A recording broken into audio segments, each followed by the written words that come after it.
Shalom and welcome to another in our series of podcasts from Temple Beth Am, a dynamic center for conservative Judaism in Los Angeles. Welcome to another of our Green Team series, this Shemitah year focus, and a really wonderful opportunity for us to learn, this time from Rabbi Nina Beth Cardin. So it's my pleasure to introduce her. She's going to walk us through some learning based on work that she has been doing in a realm that I will let her introduce herself in just a moment. Rabbi Nina Beth Cardin is a community rabbi who works at the intersection of faith and sustainability. She makes her home in Baltimore, Maryland, where she founded and led the Baltimore Orchard Project, a food and land justice organization dedicated to building healthier connections between people, food, place, and each other. She is a founder and director of the Maryland Campaign for Environmental Human Rights, an initiative that is working toward a state constitutional provision that would protect all Marylanders' rights to a healthful environment and ensure the pursuit of public justice and environmental justice. She is currently on the Board of Waterkeepers Chesapeake, a coalition of independent programs working to maintain and restore the health of the waters and the communities of the Chesapeake and Coastal Bays. We are so lucky and happy to have you with us to walk us through some of the work that you have been doing in regards to sustainability and the world and its intersection with Judaism. So welcome, and the floor, so to speak, is yours. All right. Thank you so much for having me. It's a pleasure to be here and to share some of the work that we've been doing. Let me begin by giving you a little bit of background. So several years ago, probably about 4 or 5 years ago, my husband, Rabbi Avram Reisner, who was on the Committee of Jewish Law and Standards of the conservative movement. So he and I were lamenting the fact that the movement did not yet have a tshuva, a responsum, so as it were, a legal opinion about the conservative movements and Judaism's relationship to sustainability and to the environment. We felt we needed guidance, halakhic guidance, legal guidance, moral guidance, ethical guidance, to ground the Jewish voice, especially the conservative Jewish voice, in this urgent need to create a sustainable world. So we approached CJLS, the Committee on Jewish Law and Standards, and said, please put a call out for people who would like to write a tshuva, a responsum on sustainability. So be careful what you put out there because it often comes back to you. And like a year or two later, the committee turned to us and said, hey, would you guys, like to write this? So we did. My world, steeped in sustainability and environmentalism, was a contribution, and my husband's 25 years or so on the Committee on Jewish Law and Standards. He's a sort of halakhic scholar even more than I am. He's sort of the rabbi's rabbi. So we got together and we said, yes, we'll write this tshuva, this responsum. And so the challenge was, how do you put this together? The first thought was, okay, well, let's look at various issues. Let's look at water issues, air issues, justice issues, energy issues, transportation issues, building codes. And pretty soon it looked more like an encyclopedia of Jewish law on these things and how we could apply it to today. And that didn't seem to be what we really wanted. What we wanted was something that was able to respond to everybody in every situation, because Jews and congregations and schools and camps that are in an urban environment have different challenges and capacities than those same entities in a rural environment. And those communities that have systems in place, such as composting, have different capacity than those communities that do not have such systems of sustainable practices in place. So we couldn't be granular in what we required people to do because the waterfront was just so broad, and one tshuva couldn't answer all of that. But we wanted to do two things. We wanted to make sure that we provided a sustainability ethic that was grounded in our tradition. And we wanted to provide a systemic approach that could be embraced by everybody, no matter where they were. where would we going to find those things? That was one of the challenges. And as we started looking around, and I guess the best way, in fact, to write law is not to know where you're going to be coming out, but to look truly in the texts and see what emerges, from them. As we were looking around in our classic texts, we found an answer hiding really in plain sight. So if you happen to be following along with the PDF that we put in that link, we can move to the second panel of the PDF, which otherwise would be a PowerPoint, but I wanted to make sure I could see you all, so I didn't want to cover my whole screen with the PowerPoint. And we found the concept in this phrase, Yishuv Ha'olam, or Yishuvo Shel Olam. That is the habitability of the world. Yishuv, habitation, settlement, creating a place of sustainability, Shel Olam, of the entire world. And what's amazing is that I will confess, until we did this research, I had never heard of this phrase. But when we started looking in the texts, it's all over the place. It is absolutely there. We all know Tikkun Olam, and that's been since the 1960s or 70s, a very powerful and sort of influential and motivating phrase of how Jews will live in this world, especially in the social context and social ethics and social justice. Well, Yishuvo Shel Olam is in fact a frame which incorporates Tikkun Olam. It is in fact bigger than Tikkun Olam because it incorporates the physical, natural world as well as the human social constructed world. And as we'll see, the tshuva has a lot more text than we'll be going through today. But the foundation of our tshuva is this concept of Yishuvo Shel Olam, or Yishuv Ha'olam, habitability of the world. So let me bring you a text, which is actually from the 20th century, which is a sort of encapsulation of this concept. And we'll go back and look at some other more foundational texts in a little bit. This is from a text, a Mishneh Halakhot. It's a 20th century text. And it says the following. Everything is intended for the establishment of the world, for Yishuv Shel Olam, Yishuvo Shel Olam, and its continuity. For the Holy One in his great love and kindness wanted the world to be established, which is to say, foundationally, and it's almost like it doesn't need to be said, and yet sometimes it needs to be said. Why are we here? Why are we created? And it might sound like a tautology or something that is very simple, but according to tradition, we are here because God wants us to be here. The world is verdant because God wants it to be that way. Right? We are not an accident. We are not an afterthought. We are not a mistake. Right? We are here because we are meant to be here. We have purpose to be here. We are desired and we are loved. And that is in and of itself a motivating, self-justifying reason for us being here. And that will be the foundation upon which Yishuvo Shel Olam is established, is based, because if we are wanted and supposed to be here, and in the theological terms, God wants us here, and God wants the world to be able to sustain us, and God wants us to sustain the world, then that is our calling. That is our calling to Yishuvo Shel Olam. That is our calling to make sure that we not only enjoy a world of verdancy and sustainability, but that we create a world of verdancy and sustainability. So we are here because God wanted the world to be established and wanted us to be here. And the text goes on. God did not create it to be chaos. That'll be a word we'll come back to in a minute. God fashioned it to be habitable. And thus we find that all the requests and needs that we pray for are only a means for the fulfillment of God's wish, the establishment of the world. Which is to say, this is what I like to say, this is like the foundational mitzvah that nobody has ever heard of, right? This is what it's all about. This is what all Torah, all mitzvahs, right, all activity is based on. How do we, living up to this theologically constructed desire of God to have a habitable world with us in it, right? How does that guide what we do? And that's the urgency and the essence of what we're all about. And all Torah is built on this desire to be here and to live in a habitable world.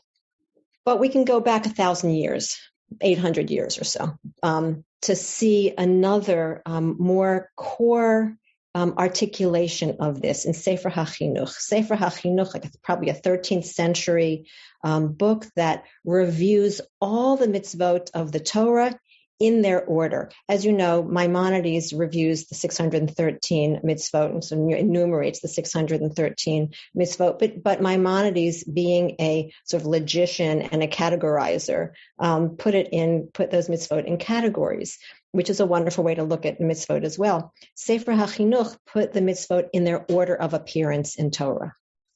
So he says, this parsha of Bereshit has one mitzvah. The very first mitzvah is procreation.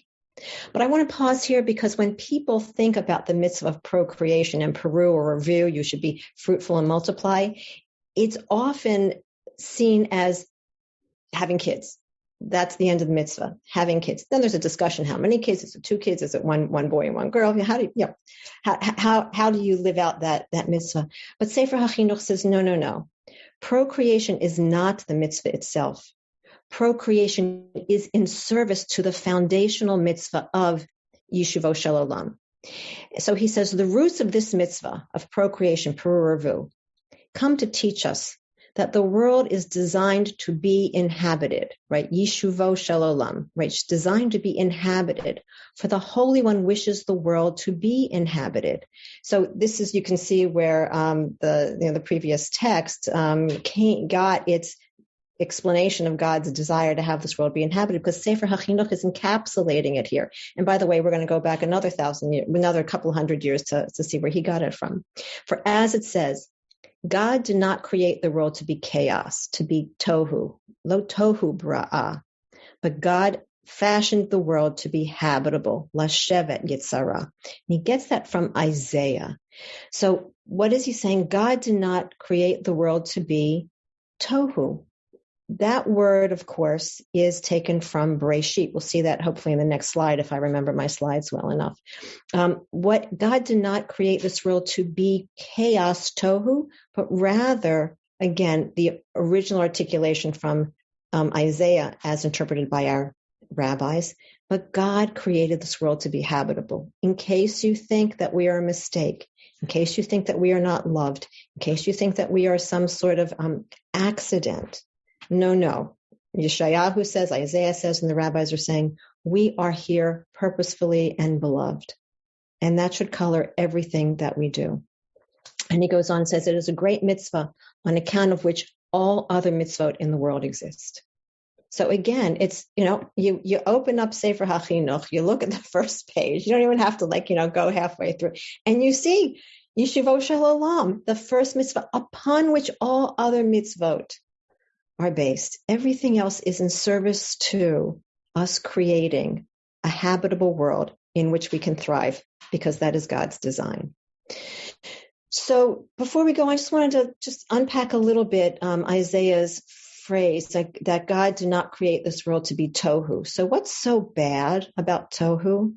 You probably recognize this phrase. Anybody want to just take a crack at this? It's also right here. Just Megan, Gary, you want to just, what does tohu reflect on? Well, so go back to Genesis 1, the very, very beginning, very first words of Torah. Bereshit bara Elohim et hashamayim ve'et haaretz.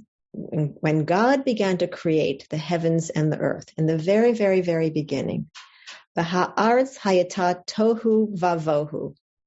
Oh, there's a vav that's missing there. Sorry about that. V'ha'aretz hayata tohu vavohu. And the earth was complete wasteland, totally void, chaos, empty of any meaning, empty of any order, right? Empty of anything that creates a purposefulness of life.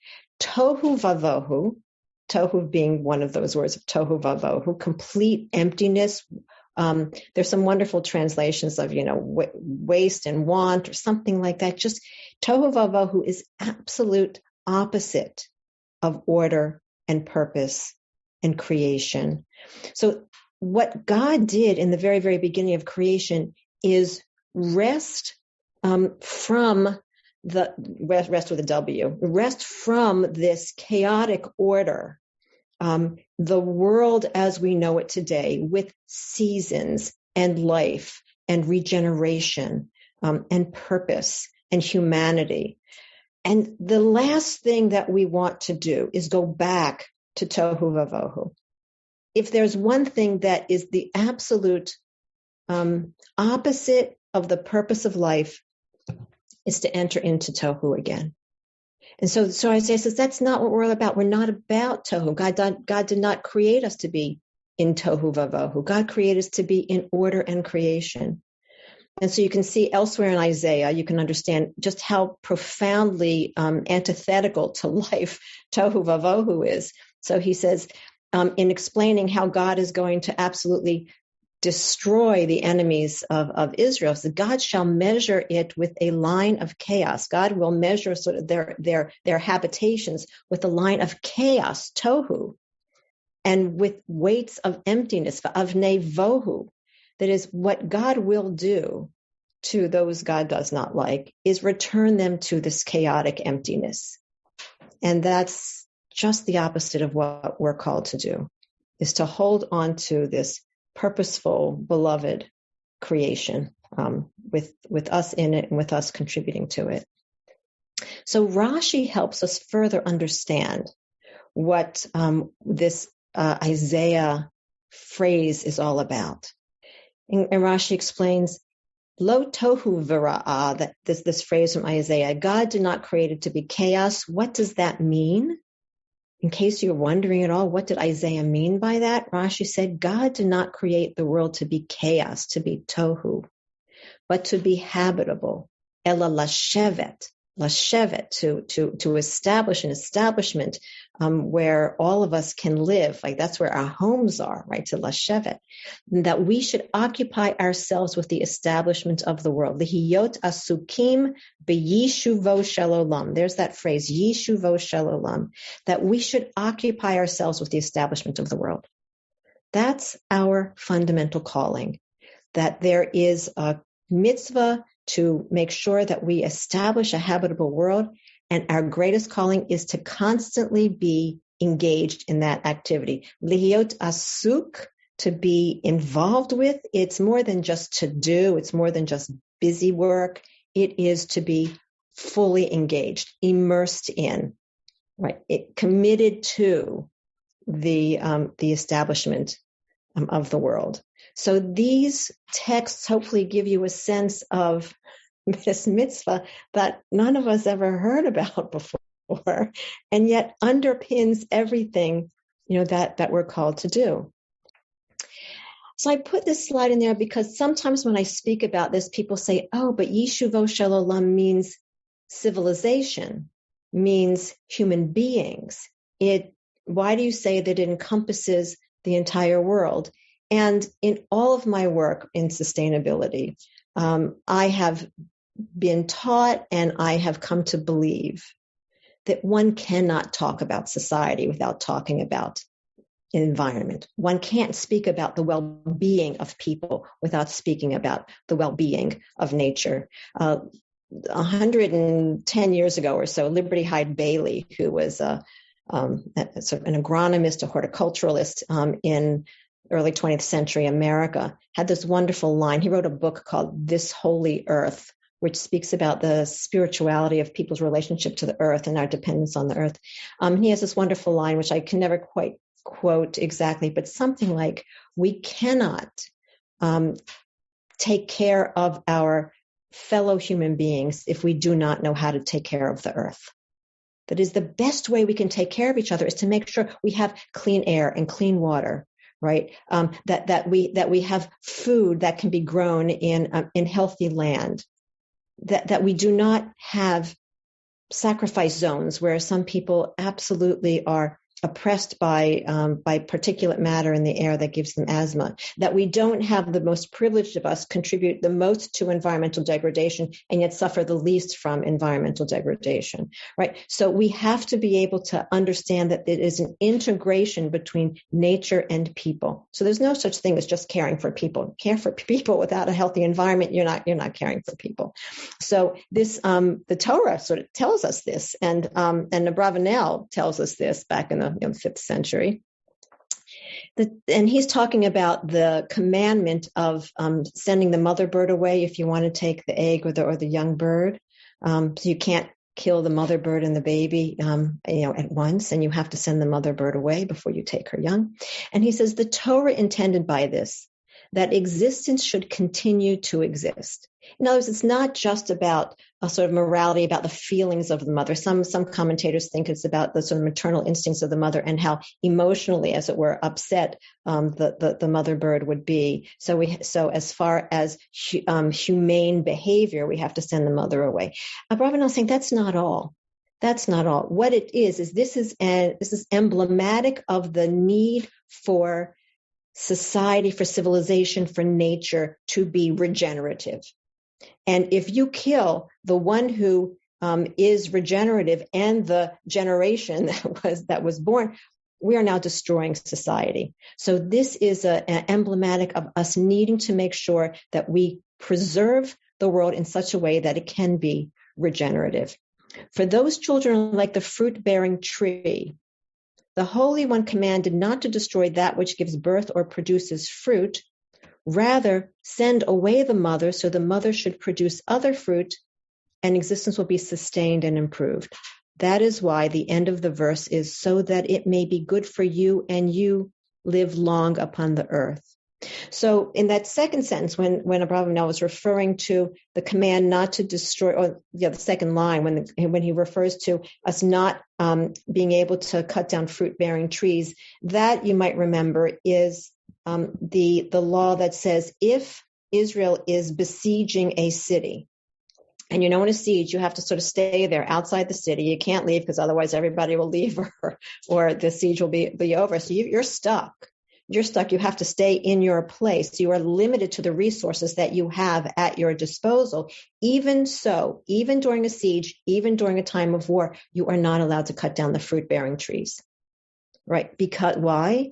Because commentators try to explain this all over the place, but essentially because the fruit-bearing trees are regenerative entities and they preserve the future. There will be a future after this war. You will be needing to eat. Those who are vanquished will be needing to eat. You cannot, in the midst of an urgent and emergent situation, destroy your capacity to live tomorrow.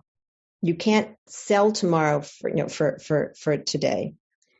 So you have to make sure that you balance the needs of today with the needs of tomorrow. So the Torah says you're allowed to cut down non-fruit-bearing trees, but you're not allowed to cut down fruit-bearing trees. How do we balance the urgency of today with the needs of tomorrow? And this is what that mitzvah was teaching us. And so Rabbi Nina says, yeah, look, you cannot destroy all regenerative capacity for tomorrow because of a desire or a need today. And why? And so he stitches together preserving nature with preserving self, because that is the only way that you will be able to live long upon the earth. Right? That nature's well-being and our well-being are absolutely intertwined. So, and this other line, which also understands that we need to be able to preserve the world for generations to come. So this is from Seder Hayom, and it says, generation after generation, and the world remains forever. That's from Kohelet, which means that we all are involved in providing a sustainable world. And what happens when we do that? What happens when we live up to the urgency of providing sustainability for this world? And it's not just that we will assure our tomorrow, but that Seder Hayom goes on to say, we become partners of the Holy One in the works of creation. That is, the Torah tells us that God created the world. And just to be a touch blasphemous, even if you do not believe in God, even if you do not believe in God's creation of the world, we know that somehow this magnificent marvel of a world was created. And it is now in our hands, literally, to determine whether or not the beauty of this world continues or whether it somehow falters. Because we are so altering the capacity of the world, the operating capacity of the world to continue in the way that it has continued for hundreds of thousands of years. E.O. Wilson, the entomologist at Harvard, calls human beings a geophysical force now. We are of the capacity of hurricanes, tornadoes, earthquakes, and we have the capacity to destroy the world as much as we have the capacity to continue to make it verdant and regenerative.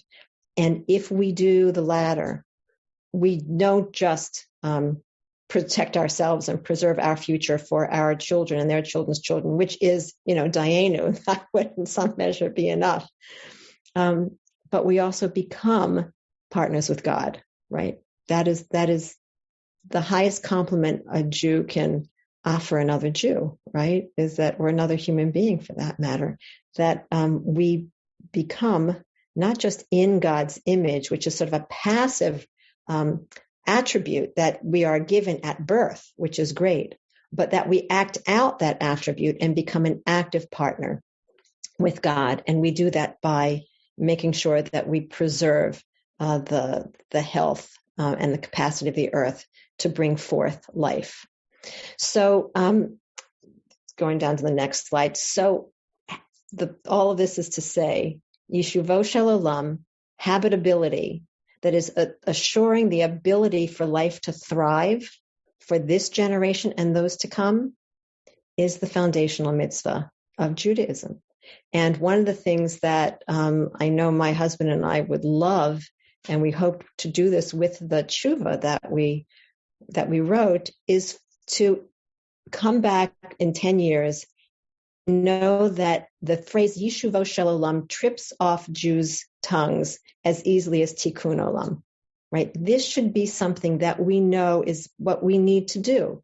Shabbat is in service to Yeshuvo Shel Olam. Tzedakah is in service to Yeshuvo Shel Olam. The kashrut laws and healthy eating in service to Yeshuvo Shel Olam. All of that, all that we do, all the spiritual disciplines that we undertake, all the questions we ask, all in service to Yeshuvo Shel Olam, creating a habitable world for this generation and those to come. And then there's that cautionary tale. The tradition certainly knows that we as a human species have great powers, and just as we are called upon to use those powers to sustain the world, we can potentially use them for destruction. So we have this text which says, every person who eats and drinks and benefits from the world, but only attends to their own benefit and enjoyment, such a person destroys the world. Which I think says a couple of things. One, even if you're not moved by this call to be God's partner, right? Even if you're not moved by this theology that says we are here for a great purpose, and that purpose is to make sure we preserve this extraordinary, I'm looking up because I see trees in my backyard, that's just it's so inspiring that we are here to preserve this magnificent blue marble, which I am almost, the more I look at, cosmology, and cosmogony, right? The astronomy, the more I'm convinced we might be, if not absolutely unique, so unique that we will never in our, in the span of human existence ever be able to know that there is any life like us anywhere in the universe. And how humbling should that be? That if you think about the billions and billions and billions of stars, right, the billions and billions and billions of years, we might be the only life form out here, and we might be the only sentient life form out here, and we might be the only sentient life form with morality in the entire universe. So how do we then destroy that which gave birth to us, in a sense, which is and sustains us, which is this earth? So even if you're not convinced by theology in the sense that, that is our calling, fundamental morality says, how can you enjoy these unique gifts of this earth, which might not be found anywhere else in the universe, and then trash it? I mean, that's just not a way that one behaves. It says, if you only attend to your own benefit enjoyment and understand how you're eating and drinking and benefiting from the world, you are destroying the world. And by the way, you will destroy the world. It's not just a moral statement. It means if you only think of yourself, in fact, you will destroy the world, which returns me to a point that I just glanced over before, and I'll just sort of glance over it again now as well. But we know that the people who are most powerfully negatively impacted by climate change and environmental degradation are the people who least contribute to climate change and environmental degradation, which means that you have to flip the coin over. Those of us who are most privileged, and therefore in our homes, in our travel, in our cars, our energy use, in our consumption, in our food consumption, most contribute to environmental degradation and climate change, are the ones who will be the ones who least are affected by it, or at least last affected by it. That's not just. And we know that we want to live in a just world. I'm going to go 2 slides in case you're following. So I want to go to the slide which says our great challenge, how to achieve habitability.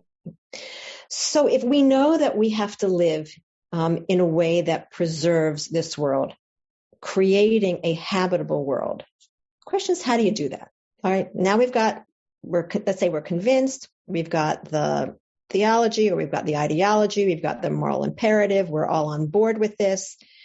So now what do I do? How do I do that? What the tshuva posits is that the beginning of Genesis gives us 2 visions of creating a habitable world. One, just a little bit of a spoiler alert, one is a more egocentric model, Genesis 1, and one is a more ecocentric model, Genesis 2. Genesis 1 really focuses on humanity, and Genesis 2 focuses on the system as a whole. So we're going to go through this and see what that is. And our bottom line, spoiler alert, the tshuva argues that we lived in a Genesis 1 model of habitability and yeshivo shalom, basically mostly as a Western society, Western influenced society, for the past, several thousand years. And in rabbinic tradition also more or less saw yeshivo shalom in a Genesis 1 model. And what we have done now, we have to move to a Genesis 2 model because of moral imperative and because of the sheer numbers of humanity that require us to live in a different model, because otherwise we will overrun the resources of the earth and destroy it for the next generations to come. So let's just read Genesis 1. God says in Genesis 1, verse 26, let us make Adam in our image. Let us make the human in our image, after our likeness. And they shall rule the fish of the sea, and the birds of the sky, and the cattle, the whole earth, and all creeping things that creep on the earth. Right? So in Genesis 1, humanity is given the rule of the world, the rule of the roost, right? And one can imagine why that would be necessary, because in Genesis 1, God has wrested the world from chaos, made order, tried to put everything in place, and plunked humanity down. And humanity has, just imagine you were the first man and the first woman, and you sort of woke up as an adult in this world. Take the narrative seriously for a moment, right? And you woke up in this world, and you had no clothes, and you had no language, and you had no history, and you had no society, and you had no grocery stores, and basically you have to create society, right? You are cold, you are scared, there's darkness coming, you're not quite sure what that means. You want to know that you are in control of your environment. We all want to know we're in control of our environment. Ask a 1.5-year-old. They want to know that they're in control of the very first thing that we want to know is that we're in control of our bodies and we're in control of our environment. Without that, think of how anxious some of us get in new places. Even if we know we're very safe, we're physically safe, no one's going to hurt us, but we're in a new environment, we're off to a new school and a new job, we're going to a new place we've never been before, whatever it might be, we are anxious in new environments. So now take that and multiply it, geometrically, to the first man and the first woman, which is what I think the author of Genesis 1 is doing, and saying, what does that first man and first woman need? They need to know that they are in control of their environment, that they can manage themselves. They'll be able to feed themselves. They'll be able to clothe themselves. They will not become lunch while they go out and gather lunch, right? So it is not surprising that authors writing a text in societies that feel vulnerable would create a story that said, habitability of the world requires humanity to care for itself first. Otherwise, we can't even speak about habitability because there's no one to speak, right? So I think that the Genesis 1 story is saying humans must feel confident that they can care for themselves in a world that otherwise feels like it can spin out of control. So I do not condemn Genesis 1.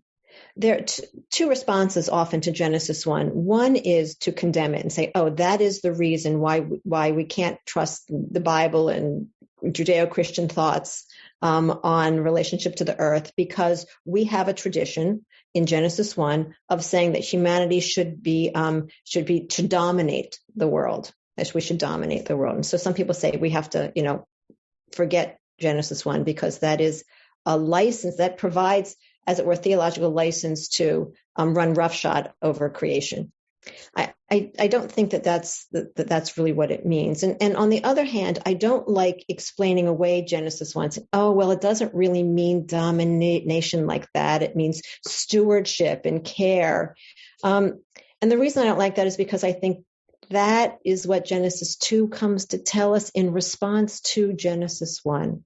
I think Genesis 1 was being honest. And I don't want us to do midrash and sort of wave our hands and wave away the essence of the truth that humanity needs to feel in control of its bodies and its environment. We need that. The question is, how do we best do that? We can no longer do it in a Genesis 1 dominating manner. We've been doing that for a long time, but especially since the modern era of fossil fuels. We've been doing that, digging up the world, blowing off mountaintops, spewing carbon, greenhouse gases into the environment, also that we can control the world around us. We know we can no longer do that, because in fact, doing that is destabilizing the world around us, and in fact, being absolutely counter to our goal, which is to create a world which we can manage and can sustain us. So that's Genesis 1.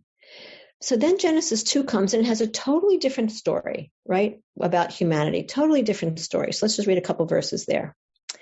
When the Lord God made earth and heaven, when no shrub of the field was yet on earth, and no grasses of the field had yet sprouted, right? So this is a radically different story than Genesis 1. Genesis 2, God built the levels of creation so that by the time humanity was brought onto this earth, there was dry land, there was sea, there was day and night, there were trees, there were grasses, there were animals. It was a smorgasbord. I like to call it a shulchan aruch. That's the word we used in the tshuva. It's a shulchan aruch. It's a set table, splayed out for the male and the female. They were able just to go in there and eat to their heart's content and take care of things as they needed to. Genesis 2 is just the opposite. There is there's dry land. There's no verdancy. There's no shrubbery in the beginning. Why? And this is just a stunning statement, which you probably have all seen before. Maybe you've even been stunned by it as I have, but if not, I hope you'd be stunned now. Because the Lord God had not set rain upon the earth. Okay, there's no water. Can't have life without water. And there was no Adam, there was no human to work the soil or serve the soil or tend the soil. That word in Hebrew, it means all these things: to tend, to work, to serve. It has both a practical, very sort of, as it were, manual sense to it, but also it's the same word that we use for service. It's like service to God, right? A spiritual giving through our actions. So in a sense, there was no rain, there was no water, and there was no human to both care for the earth and to serve the earth. Genesis 2 says, you know what, guys? You're not going to have a verdant world if humanity doesn't contribute to it. Genesis 1, you didn't need to contribute to it. It was there. Genesis 2 says you have to contribute to it. The essence of the world that we know, environment as we know, sustainability as we know, needs the cooperation of humanity. And while it might not have needed the cooperation of humanity when there were only 1 million people in the world, I can tell you now, with 8 billion people, the verdancy and the health of the earth is going to need the cooperation, the deep cooperation of humanity. So just one more sentence with in Genesis 2. So what happened? So God brought waters to the garden. We have the 4 rivers of the garden, and God created Adam, this human, from the earth, Adamah, and placed the human in the garden. And then we still have that word again: to work, preserve, to work, to serve, to tend, and to preserve it. L'avda u'l'shamra, to work it and to preserve it. And that combination of words in that phrase, I think, says it all. The earth is there for our use, to help us create a dignified life, that we are there, l'avda, to work it and to work with it, but also to be in servitude, as it were, in service to it. U'l'shamra, and to protect it. We are also its guardians. And this is what we want to say in the tshuva is the Genesis 2 model of how we have to approach the earth. We can no longer think of it as a sort of some sort of natural vending machine where we can just keep grabbing stuff out of it. And we can't just keep imagining that it is a trash bin. Once upon a time, we thought you could just keep throwing things away. Well, we know there's no away. We know there's no there. It's all here. Can't do that. We know in the oceans, I don't have to tell you. I mean, if I just have to take this little aside, California is so far ahead in awareness of sustainability issues than the East Coast. And I'm on the East Coast. So I know I'm like bringing coals to Newcastle here, although I don't know if we can use that phrase anymore because we don't want to bring out coals anywhere. But nonetheless, I'm telling you what you already know. But we can no longer live in a Genesis 1 world where we just imagined we can take and we can throw out. And we can use the earth without understanding that the earth will speak back to us. And if we don't treat it well, it will not treat us well. There's that one image in Torah every now and then, and actually in Nevi'im and prophets as well, where it says, if we as a people in the land of Israel are not well behaved, if we violate God's promises and God's rules, right, violate our covenant, the land will spit us out. And, I think often when we see something like that, first of all, it's an unusual phrase and sort of surprising. I guess it talks about diaspora. And it seems like it's a punishment, but it's not a punishment. If we mistreat the earth will reject us. That is, it will not produce for us and we will be harmed. And if you're in any state of being able to respond, you will become an environmental migrant. You will move. The earth will spit you out, not because it's punishing you, but because you have mistreated it and it cannot provide for you anymore. And you will then move. And that's what we're seeing here. There are millions of people on the move today, millions of them that are environmental refugees because the earth is no longer able to sustain them. And that is a problem in many areas, which is why we need a wholesale global understanding that the well-being of the earth equals the well-being of humanity. So do you I know we're a small group. Do you all see the slides here? Otherwise, if not, I think I need to share. Yeah, you see the comparison of Genesis 1 and Genesis 2? Yep. Okay. For the recording, should I share my screen anyway so people in the recording can see it, or? That's okay, because it'll be an audio recording. So if you refer to the slides, then people can take a look at the slides as they go along. That way you can still see our faces if you'd like.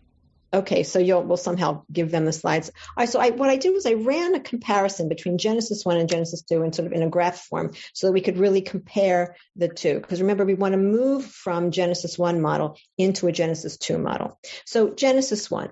First, what's fascinating about Genesis 1 is that the world is still wilderness, right? It is all created, but it has not become civilization. It is wilderness when the first man and the first woman were plunked down there. They're in a wilderness, which is why they need to be able to be given the gift, as it were, the blessing of dominion, although gentle dominion, right? They couldn't do everything. They could only eat grasses and all the rest. They couldn't kill animals, but nonetheless, they were given gentle dominion over the world so that they could manage their lives and build up a civilization. Genesis 2 is a world as a garden, which means gardens are manufactured by people. Gardens are not natural. Gardens are contoured and controlled. That's the kind of world we live in. There is no longer any place in this earth that is untouched by human technology. Whether it's the pollutants that are in the air, whether it's the plastics in the sea, the highest mountains, deepest levels of the ocean, we have affected the entire earth. Well, if we're going to do that, we better make it a garden and not a trash heap. But we are in that Genesis 2 model.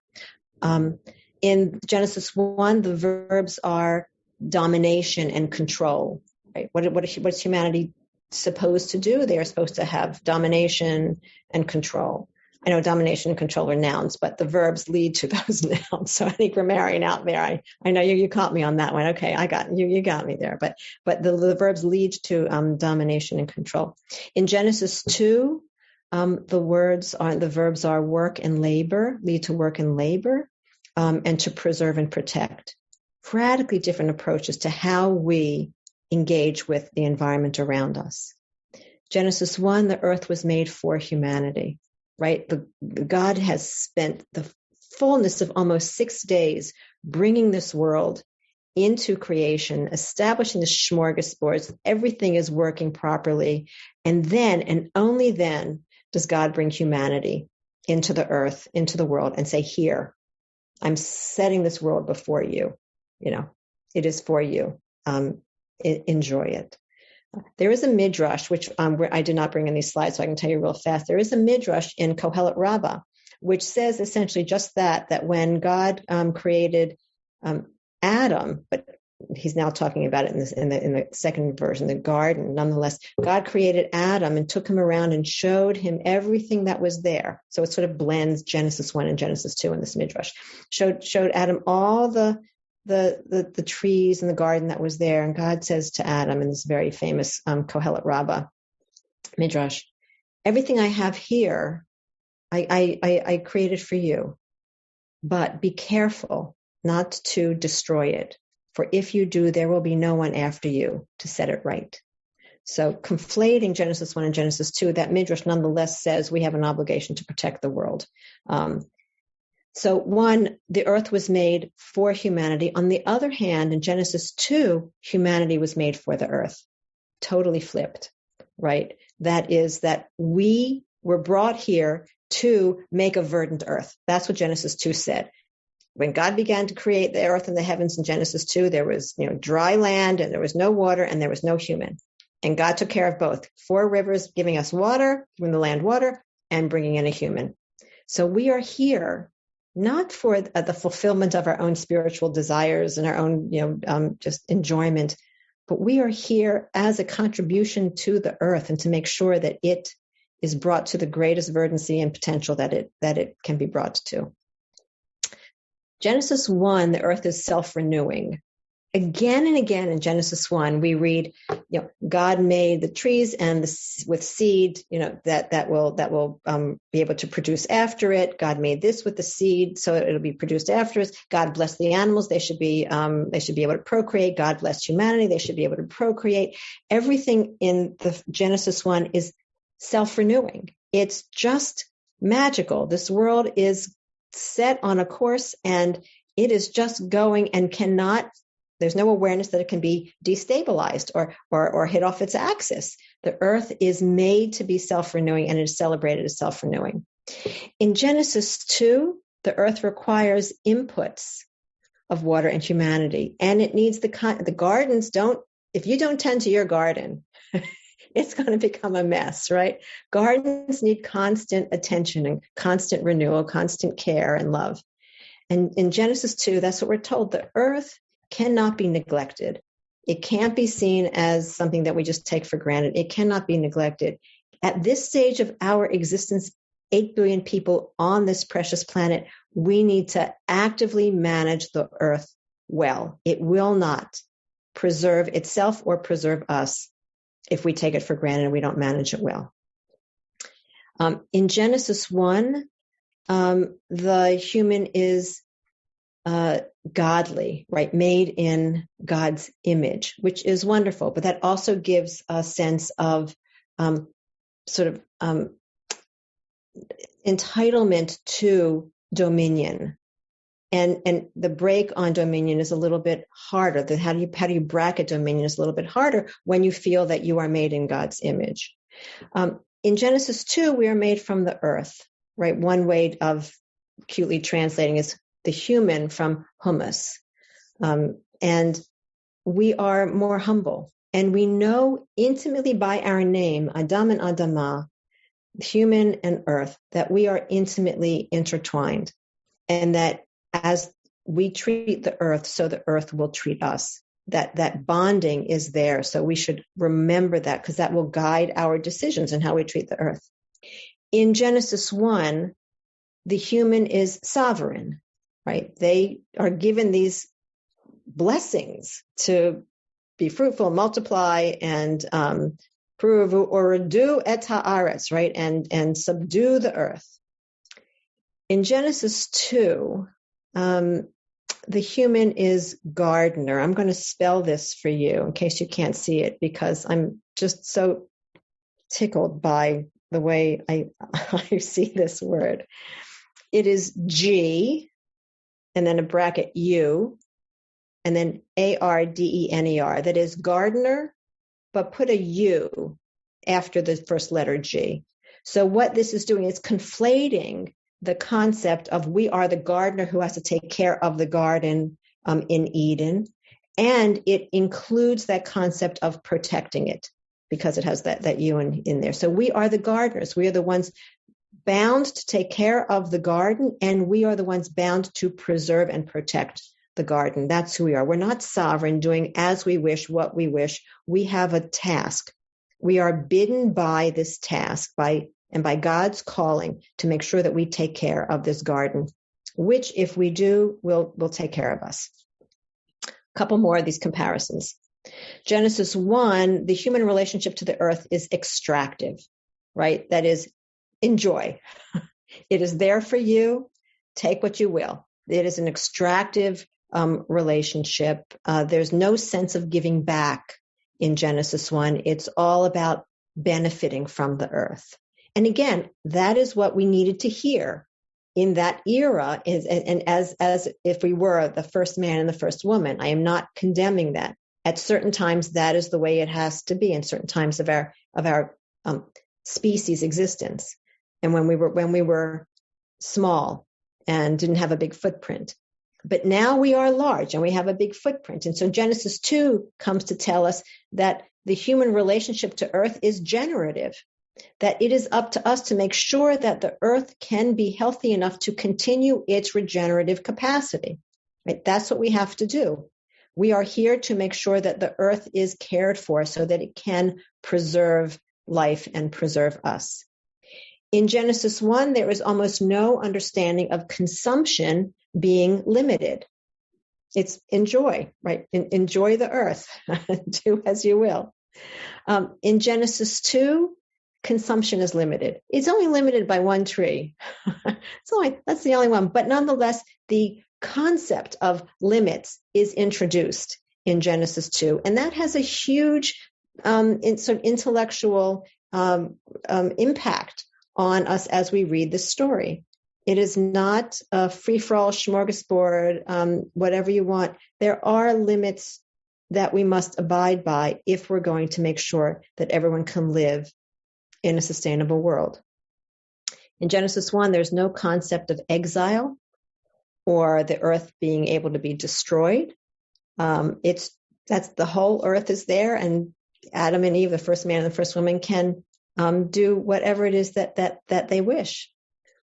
In Genesis 2, there is a concept of exile and destruction. And I think there's something very powerful about us understanding that there are limits and that there's the capacity for destruction. Because if you don't know, you won't behave properly. We have to teach our children not to touch the hot stove. There are consequences to touching the hot stove. We have to understand that there are consequences to mistreating the earth. There will be exile, environmental refugees, or there will be destruction where there's really even no place to go, and we will suffer. And to sort of wrap it all up, it's to say that in Genesis 1, it is an egocentric model where it is about humanity and the preservation and well-being of humanity, as if what they did does not affect the well-being of the earth. So it is egocentric in that regard. In Genesis 2, it is ecocentric. It puts the system at the center, and the human is in service to the system. So that is the overview of Genesis 1, Genesis 2, and taking it back to Yishuvo Shel Olam. The idea is that for much of human existence and Jewish tradition, Genesis 1 model, that egocentric model, is the model that provided the guidance as to what do we mean by habitability. Habitability meant that we wanted to make sure humanity survived and that humanity thrived and that humanity was able to manage and be masters of the environment for themselves so that they could best take care of themselves without truly understanding the immense scope of harm they could do to the environment. And so we lived that way for a long, long time. But there was a tipping point over the past 150, 200 years as fossil fuels came into existence and started to degrade everything as pollutants and chemical pollutants and PFAS, the forever drug, the forever pollutant that is everywhere, that is harming all of us everywhere. As all of that comes to be, we realize that we can no longer simply care for ourselves as if our behavior does not negatively affect the environment. And what Genesis 2 tells all of us is that we need to be ecocentric, that we are here as partners in this great community of nature. And that while we have special talents and standing potentially because of the power that we have, we are really here. If we want to survive and thrive, we have to make sure that the earth survives and thrives. And we have to do it equitably. It's not enough for some of us to be okay and for some of us to suffer, especially for some of us to suffer because at the same time, some of us are okay at their expense. So that's the idea that we have to live the Yishuvo Shel Olam model in the Genesis 2 capacity. And that's the takeaway of all this. So the challenge for all of us then is, how do we truly embrace this ecocentric Genesis 2 model where we understand that our well-being and the earth's well-being are intertwined, that we all have to live equally in good relationship with the earth?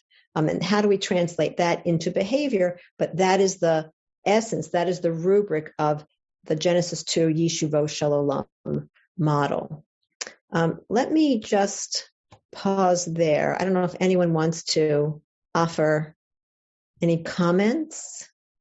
I had a question that I'd love to go back to for a little bit. Sure. Sorry, my video is off. I don't know why it's not cooperating for the moment. I wanted to go back to the idea of not being able to care for our fellow humans without first caring for the earth. And to think a little bit about the prioritization of mitzvot, what that means practically. Because when it comes to the expenditure of resources, I'm sure that you've experienced the conversation of whether or not a community or a foundation is willing to invest in the future of our ecological health, our Earth's future, before investing in humanity. So how is it Jewishly that we go about reframing the conversation or convincing people, and is it our job to convince the people who hold the purse strings or make the decisions that it is a vote for humanity, it's in humanity's best interest, and in fact, our Jewish imperative to care for the earth even before we care for our fellow humans, perhaps, because that is what sustainability is founded on. Did I get it right? Yeah. Yes, I agree with you. I would just tweak it a little bit. I think we have to get away from the language of hierarchy. First do this and then do that. Caring for the earth and caring for people are so intertwined that it's not one or the other, and it's not which one first and which one second. They are both existent simultaneously. So if the question is how do we loosen the purse strings of our Jewish foundations and other foundations and others who are trying to figure out how to better help people, that it's a great question. Maybe you can sit down and take the Genesis 1, Genesis 2 chart and sort of explain the chart to them and see if that helps them see that the one model, which is what they might be laboring under still today, the Genesis 1 model, is doing a disservice to people. The very focus of probably what they say is their target for their foundation's giving. I learned this most, and maybe this is not going to be as helpful, but I learned this most actually from the world of economics. And Herman Daly and other people who talk about sustainable development. And the model image that got me, that made me truly understand it, was Herman Daly, who's an economist who used to work at the World Bank, said, you know what, it doesn't make a difference how big your, I guess it's called a trawling net, is as you go to the ocean. People think if I've got a 1 mile long net or a 2 mile long, the longer my net, the more fish I'll pull in, the more the more profit I will make, and the better everything will be.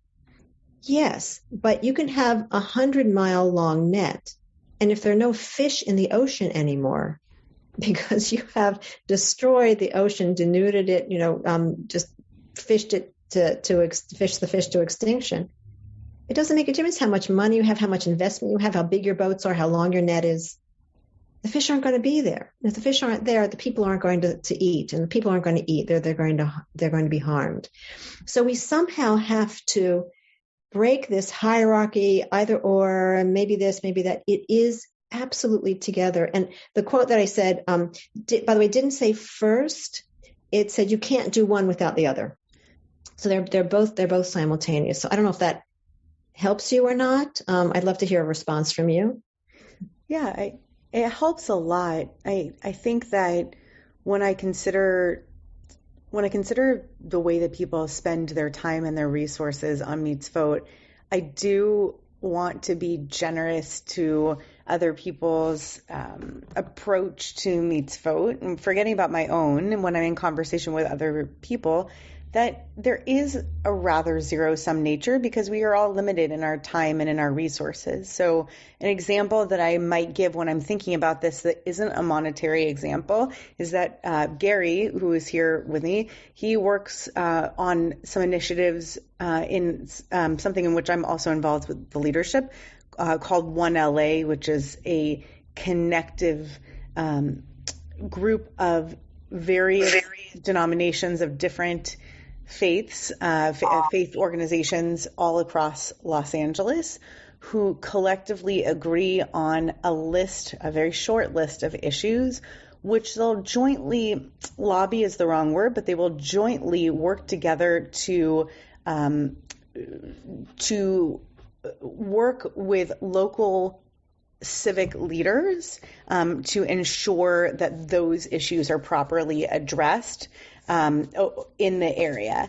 And I was trying to picture what it would mean, for example, for Jewish organizations to try to front load, try to push forward issues of ecological health, right? And to try to make the argument, this actually is a human need, right? This actually is of enormous import to humanity, and we can't do all the other human things that we want to do without this hand in hand. So that's what I'm grappling with a little bit, is just the idea. It's not always necessarily about money, and it's true that we need to do both. And I grapple with the fact that there is sometimes a zero-sum nature, sometimes a true limit to the resource and to the capacity that we have to either give personally or to lobby or to push forward. So I really appreciate your explanation and the desire to limit the hierarchy of the giving. So those are great statements. Real quick, we have like 3 minutes left, I think. One, I want to say, yes, somehow we have to do it all. And that's why a lot of people mean a lot of problems, but a lot of people also mean there are a lot of hands that can do the good work. Sure. So we, thank goodness there are people who are talking about education, police reform, elder care, making sure we have more nurses, in the hospitals, because now they're leaving because of COVID. But thank God there are people who are doing that as well. But yes, foundationally, all that is going to be harmed if we don't get this environmental sustainability thing right.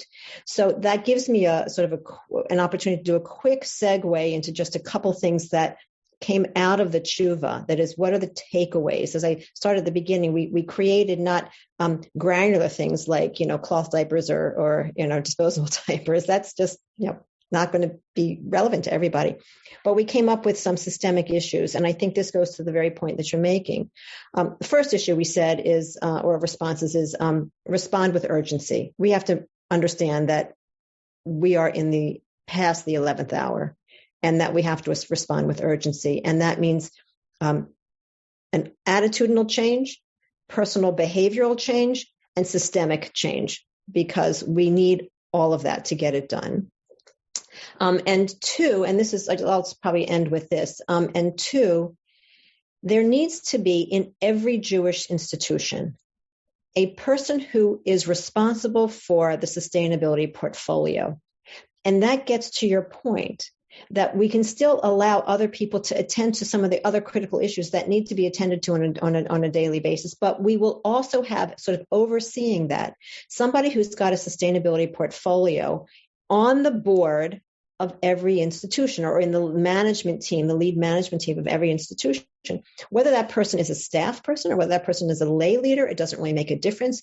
It's just that we have to be as responsive to the sustainability issues that affect us and our institution, just the way we are about the finances of our institution and the CEO or the rabbi or cantor of our institutions, right? So if there is somebody who sits on the board and every month or at every meeting has to respond to sustainability issues, whether that has to do with the building or with your land or with your energy use or your food consumption or your waste or transportation or your parking lot or whatever it might be, because each institution will be different in the sustainability issues that rise to their highest priority. Nonetheless, that institution will be focused on sustainability, which will affect everything else in that institution, which will eventually affect everything in the larger community. So if you do nothing else, 2 takeaways, my last 30 seconds. Remember the phrase Yishuvo Shel Olam. It should become as familiar to you as Tikkun Olam, that we have to take care of the full habitability of the world. And in your shul and everywhere else you go as well, by the way, make sure there is someone who holds the portfolio of sustainability at the highest level of administrative management, and reports back to everybody and is held accountable by everybody to making sure the institution creates a sustainability plan and lives out its sustainability plan. We are so grateful to you and indebted to you, and thank you for the reminder of what a gift this earth is to us from God. Yishuvo Shel Olam is a beautiful phrase to remind us of that. It reminds me of this idea of autonomic functions, that there's so many things that happen in our bodies that we don't think about all day long, breathing and our heart beating. And the earth is just beneath my feet. And today rain is falling from the sky in Los Angeles. And I am more grateful for it because you pointed out that all of it is a gift, and gifts sometimes need to be guarded, as you point out, sometimes with you, and tended to. So thank you for refreshing our sense of gratitude and even sense of urgency that we need to tend to it. And may all of the work that you do inspire and help us to sustain our earth for the next generation to enjoy. Thank you so much. This is a very inspirational talk. Thank you so much. Thank you. You have been listening to another in our series of podcasts from Temple Beth Am, a dynamic center for conservative Judaism in Los Angeles. If you enjoy these podcasts, we invite you to write a review on the Apple Podcast site or wherever you get your podcasts. For more information about Temple Beth Am Los Angeles, go to tbala.org.